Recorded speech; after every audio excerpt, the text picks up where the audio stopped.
welcome back to the Kiwi Wedding Podcast. My name is Lydia. I'm your host and photographer at Lydia Rachel Photography. Today we are chatting to Kaylee. I'm so grateful that she jumped on today, only a week after getting married, which is amazing. Actually coming live from her mini moon, which I so appreciate. Still living in that post-wedding glow era so soon, so it was really lovely to chat to her. Kaylee and her husband got married at Pemberton in Christchurch. They had a stunning wedding with a classic black and white theme, and it was photographed by the super talented George and Jane.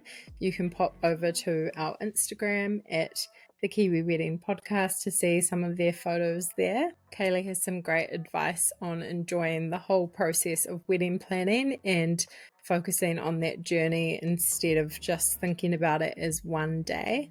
And if you're thinking about eloping or having a smaller wedding, I would definitely listen to this one, and maybe you will hear an argument for the other side and maybe why you should consider a bigger one. I know you're going to love it, so let's get straight into it. Enjoy episode 26 with Kaylee. Hi Kaylee, thank you so much for coming on the podcast today. So excited to chat all about your wedding. Thanks for having me.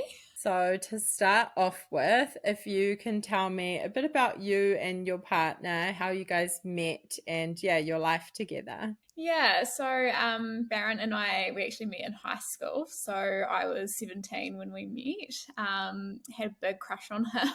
I was the one that kind of pursued things. He had originally moved to New Zealand from South Africa. So we'd been together for 8 years before he proposed, and we're together for 10 when we got married just recently. We both live on the West Coast and have a house and 2 beautiful cats together, and wouldn't change a thing. So can you tell us a bit about your proposal and how all that went down? Yeah, so I think being together for 8 years, I was definitely probably maybe waiting for it. I think we both knew it was going to happen at some point. It was just sort of a matter of time. I was always sort of very had given Barron sort of the heads up that I didn't want a big proposal. I didn't want it to be in public. So he caught me off guard one day. I got home from work and had said that we're going out for dinner, which isn't unusual for him. So we got ready, and just before we were leaving, he got down on one knee in our house and proposed, which was super lovely. We ended up canning the dinner and just going around and having bubbles and having nibbles and a lovely time with his family. So that was really nice. Oh, that's so special. Nice to be in your own space and to celebrate together before going and celebrating with everyone else. I love that. And so when it came to starting wedding planning, had you always been one of those girls that dreamed about your wedding? You knew exactly what you wanted, and what was sort of the vision and vibe you had in mind? How did that whole process start, choosing a venue and going from there? Yeah, so I was the opposite actually. I was one of the girls that I had never thought I would get married.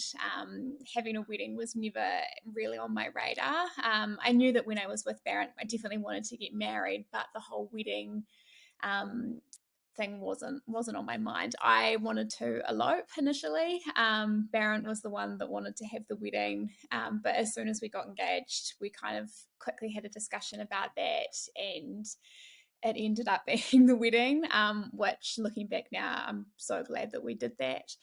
Barron actually made a wee comment to me about, we can do this wedding. And he actually made a point about, potentially the only other time I'm going to have everybody in that room, which sounds a bit morbid, but might actually only be at our funerals, which that kind of did sway my my idea to have a wedding in the end. We had a lot of trouble initially deciding where to get married. Being on the coast, we did sort of run the idea of having that, but weather definitely played on the back of our minds. There's not a lot of option in terms of indoor venues. So sort of the closest sort of next place for us was Christchurch. We both spent a few years in Christchurch when we were studying. We lived there together. It did hold quite a special place for us. So we decided to get married there. Um, the whole sort of initial planning of it was very much chaotic, and I don't think I had much of a plan to begin with. We'd both never obviously planned a wedding before, so I think we sort of were like, okay, let's pick a venue and we'll go from there. So we headed over to Christchurch for a weekend, had a good look around, and chose our beautiful venue at Pemberton Gardens at Pemberton. Stunning. Looks like such a special spot there. So, what were the most important elements of the day for you? Did you have kind of top priorities in mind when it came to like the dress, food, photos, yeah, different vendors and details like that? Definitely our biggest priority, or the thing that we sort of wanted to focus on the most during our wedding planning, was our photography and videography. We were both sort of under the belief that, when we walk away from our wedding, aside from our marriage, photos and videos, it's the one thing that you've got to look back on. So that was definitely a top priority. And we had George and Jane photography and videography do our wedding, and we wouldn't change a thing. They were absolutely amazing, and just from the photos that we've had from them, wouldn't change a thing. They're great. We weren't too worried about the little details. However, in hindsight, I do remember saying, I don't care about the napkins. I ended up caring about the napkins, but it was all the little things that it didn't really matter at the end of the day. It was about us. It was about our friends and family getting together and, just having a fab time.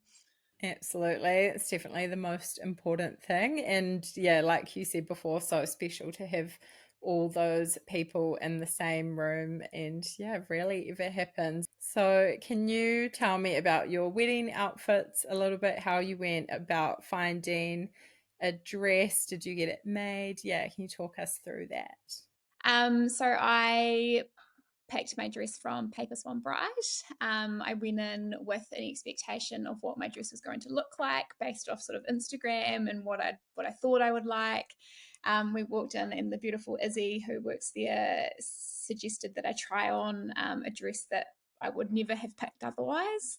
I tried that on. It was the very, very first wedding dress that I'd ever tried. Put it on and went, oh, I think this is it. But I wasn't sure if it was because it was the first dress that I'd put on or because it was the one.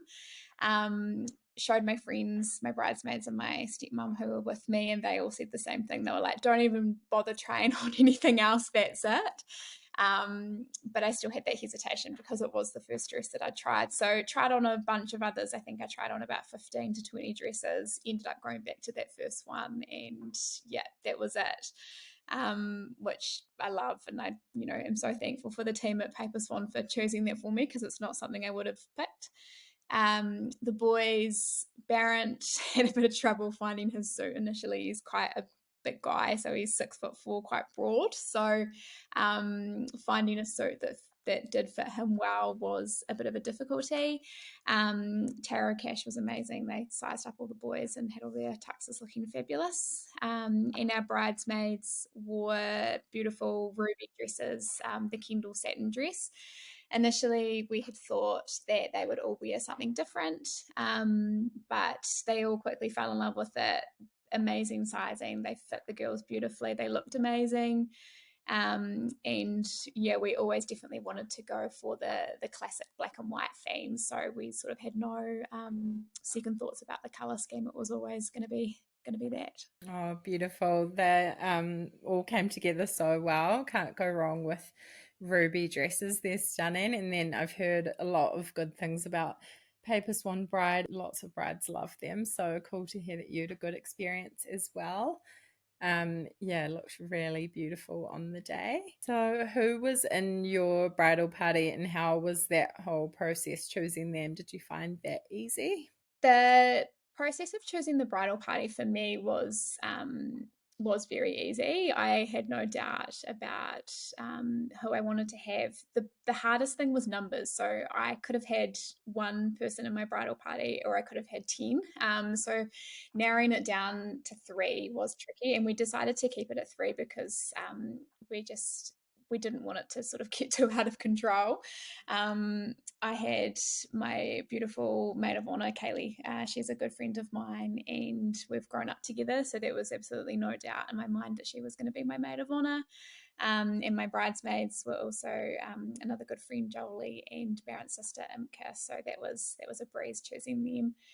Barrett had some lovely friends of his join him as groomsmen. And I think when we sort of sat down and talked about who we were going to pick for our bridal party, we definitely did sort of talk about the vibe that these people bring. And I think that's quite important, particularly for not only throughout the wedding planning, having people by your side that, will support you and be honest with you and help you. But the morning of the wedding, I hand on heart can say that I had the time of my life because of who I had in my bridal party. They kept me so calm, and I honestly wouldn't have changed a thing. They were so incredible. And I think having the right people, and it doesn't necessarily have to be in your bridal party, but having the right people around you during that day makes such a difference. Yeah, so important. And you hear that time and time again that yeah, it's all about the vibe and yeah, exactly what you said. So right, just choosing those people that are going to be a calming presence and make it really fun and exciting on the day as well. And so how did you go with your guest list? Did you find that difficult as well, narrowing it down? Yeah, our guest list, I think we probably ended up writing about 3 or 4 times. We had, a wedding where we would have, 25 people. We did a guest list where we had, 60, 100 plus. We ended up coming back to, we had 89 guests at our wedding. When we booked our venue, we were currently in COVID time, so it was level 2. And so, the keeping it under 100 was very much at the forefront of our minds during that time. But we ended up just deciding to roll with it. So, definitely a very tricky thing to do. We had to sort of keep reminding ourselves about, why are we inviting these people, and, would we have them round for dinner at our house, or, how do we see our future with these people? There was a lot of people that we would have absolutely loved to invite to our wedding, but unfortunately, just because of numbers, we weren't able to. But I think it probably is a good point for you and your partner to sit down and perhaps make 3 or 4 guest lists and sort of keep coming back to the list where you're like, yep, no, there's no doubt that that's the right one. Yeah, such great advice to do that. Actually, have a few options, and yeah, everyone says it's one of the hardest parts of wedding planning, and yeah, you have to get a bit ruthless. But yeah, around that kind of 80-90 mark sounds like a really nice number, and still get to have that quality time with all your guests. And you are quite freshly married, which I'm so grateful that you're speaking to me right now. But it's nice that it's quite fresh in your mind then. So, can you just tell us a bit about the big day? How did it all go down? And yeah, any favorite moments? Yeah, so the day went beautifully. It was nothing went wrong. It was great. I am quite a highly strung, sort of anxious person. Like to be sort of organized. I like to be on top of everybody and everything. And I just, in the back of my mind, leading up to the big day, I had that thing in my head where something's going to go wrong. It's not all going to go to plan. And I was almost prepared and waiting for that to happen. So on the day when everything was flowing smoothly, everything was on time, no major dramas happened, I was quite surprised about that. And it was great. So we got married in Christchurch, and it was 32 degrees during our ceremony. It was so hot. I was prepared for rain. I was prepared for wind. I wasn't quite prepared for the heat.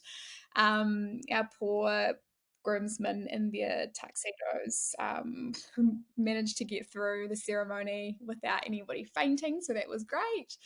The morning, as I sort of mentioned before, with my bridal party, that was incredible. I think that was probably one of the highlights of my day, was just the vibe that we had getting ready. I've never laughed so hard in my life. I was so calm. Baron actually texted me first thing in the morning. He said, how's it going? How are you feeling? Um, he was probably expecting me to text back and say something like, oh my God, I can't wait till this is over. Like, stressing out. And I remember texting him back and saying, I have never been so calm in my life, which I think even my friends and family were like, what's going on here? Like, this is not Kaylee, but it was fabulous. And the ceremony was definitely a highlight for me. That's the one thing throughout the wedding planning that I had been quite emotional about. I was so excited, but also so nervous to do our vows, and walking down the aisle with my dad. I expected to be an absolute blubbering mess, but it was beautiful and I loved it so much. Straight afterwards, having drinks with our friends and family, it was everything I had dreamed of basically. And yeah, we're so fortunate that everything went to plan, because I know for a lot of brides it's the opposite, and my heart goes out to them because, oh, I can only imagine how tough it would be. Oh, sounds like it was the perfect day, and yeah, so lovely when everything just falls into place, and yeah, just amazing memories and quality time just celebrating. So yeah, that's so cool to hear. Was there anything that you found really difficult about wedding planning, or yeah, what was kind of the hardest part? And is there anything that you look back on and regret or would do a bit differently? Um, there were definitely times throughout wedding planning where I questioned why we were doing it. I definitely had a few meltdowns, and there were a few tears. I think it's just the the expectation that I had on myself, not necessarily that came from other people, but the expectation of what is this going to look like on social media? What are my friends and family going to think? The the expectation around cost was a big one for us as well. We had set a budget, and I think, like many people, went over budget. We had quite a lot of people, friends and family, and strangers even, sort of say to us, well, it's a lot of money for one day. Is it really worth it? So that was kind of something that was in the back of my head as well. But throughout the planning, we quite quickly realized that actually it's not just one day. It was, for us, it was 2 years in the making. I think every moment leading up to the wedding, everything that you book, everything that you're organizing, it all leads into that one day. But it's definitely much more than one day. So I think letting that go and sort of dropping the expectation that we're doing something that not everybody agrees with, or perhaps that we're, spending more money than people agree with, or just, I think, getting rid of that expectation, and just coming back to it. And, we're doing this for us. We want to do this because we do, not because of anybody else. So I think that was probably the toughest part about the whole wedding planning process. Everything else sort of went to plan and sort of fell into place quite naturally. We were very lucky with our vendors. They were very, very helpful, and, sort of guided us to sort of what we should be doing and when. So the actual planning part wasn't too difficult. It was probably just, yeah, as I said, letting that expectation go. Yeah, yeah, that's great advice to everyone. And it can be such a tricky thing to navigate because you do just get all these people coming out with their unsolicited opinions, and yeah, even social media and that kind of pressure can be hard to deal with, and just yeah, self-imposed expectations, I guess. So everyone relates to that in some way, I think. And you kind of touched on that you had a budget. If you're happy to talk about what your budget was, or kind of a ballpark figure, and yeah, how did that go? You said that you went over, which is such a common thing, but yeah, are you happy to talk through that a little bit? Yeah, absolutely. Initially, even during the planning process, I often said to Baron, don't tell anybody how much we're spending, because of their unsolicited advice and people's opinion, which we sort of set. Initially, we had set a budget of $40,000 for our wedding. Looking back, definitely doable. Yeah, I know people plan weddings, amazing weddings, for much, much less than that.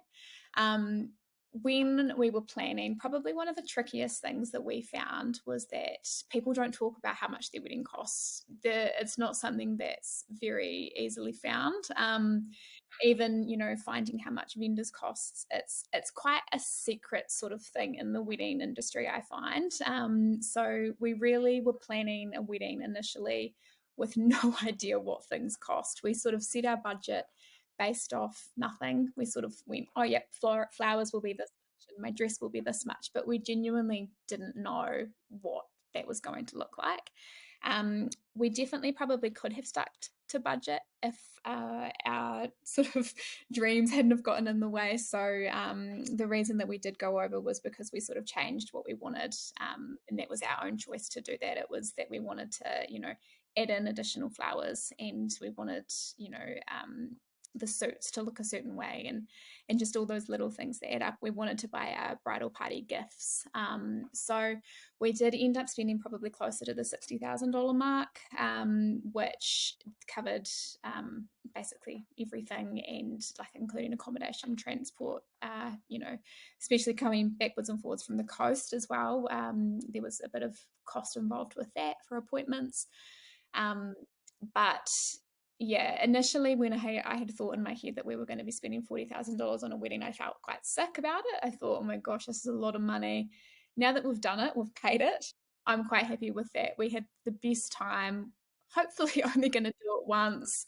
And you can definitely do a wedding much less than that, and you can definitely do a wedding much more than that. So for us, it was quite a happy medium. For sure, that is good for people to hear, and yeah, it's a pretty like normal figure in this day and age, which yeah, can be surprising or shocking to some people, but yeah, that's how much things cost. So it's good to get a bit more transparency out there. I mean, hopefully this podcast is helping a little bit.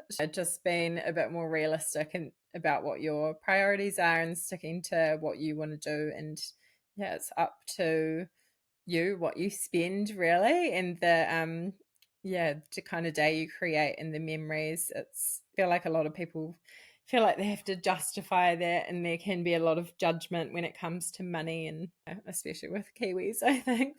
So, what did your honeymoon planning look like? You're semi on a little honeymoon now, actually, which so cool to be talking to you straight away. But yeah, how did the planning go for that? And yeah, do you have plans to do a stint overseas, or yeah, what's coming up with that? So we had always sort of planned the week after the wedding we got away, just to sort of keep that wedding momentum going.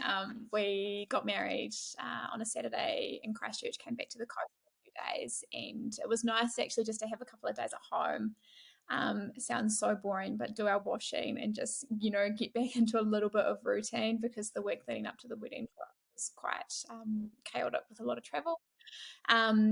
So that was really nice. And then, yeah, we headed down we were currently are at the moment down in Queenstown for 5 nights, which has been lovely. It's been so good. We wanted to sort of plan our sort of official honeymoon later on in the year, just so that we had something to sort of look forward to. And, we do need to sort of build up our financial reserves a bit after the wedding. So we're heading off to Fiji in June for our sort of, yeah, more official honeymoon. Yeah, oh, beautiful. I think that's such a good idea. Just have like a relaxing kind of local little getaway, and then plan something else down the track. And especially good if you can escape the New Zealand winter for a little bit. So that would be lovely. Were there any helpful websites, apps, resources that you used during wedding planning? Yeah, so we used the Knot website to do all our RSVPs through, which we found really helpful. It was really nice and easy for people to be able to RSVP online. We attached a QR code to their website on our invites, which definitely made life a lot easier for people. The planning sort of checklist process that we used came from our wedding coordinator, Soiree Studios.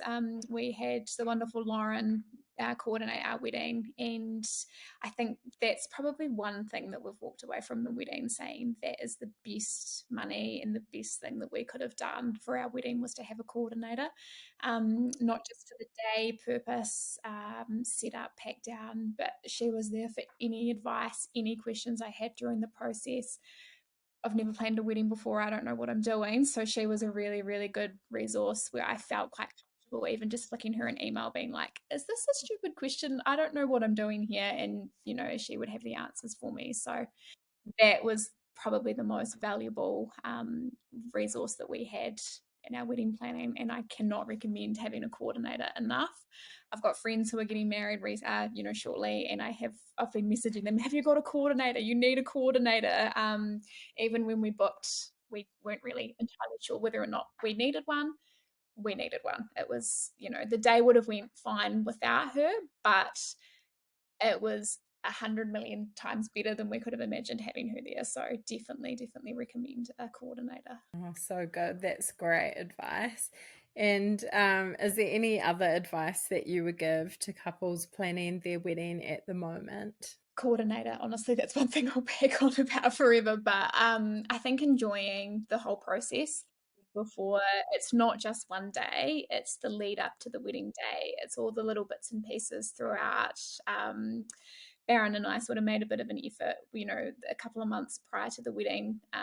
We would go sort of on a date. So we were getting married on the 27th. So on the 27th of each month prior, we would sit down with a glass of wine or a bubbles, or go out for dinner and talk about sort of what's been happening lately and how we're feeling, and just sort of catch up with each other about it.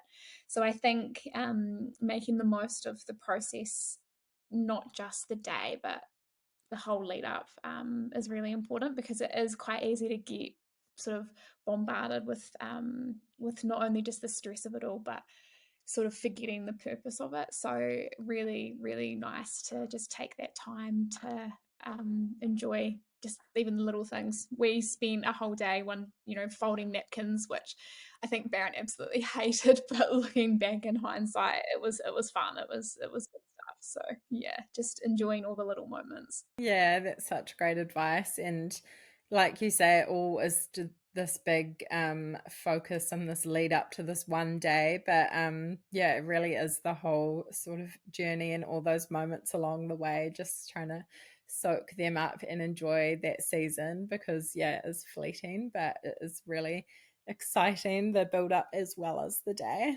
And it is probably a little bit soon to ask you this question, but yeah, what is married life like now on your mini moon? Probably still buzzing from your day. And but yeah, do you feel like you've had any post-wedding blues already, that it's all over? Or yeah, do you think that is something you might have to navigate? Obviously still very fresh. So, we're quite fortunate at the moment to still be sort of in that bubble where it's not quite over yet.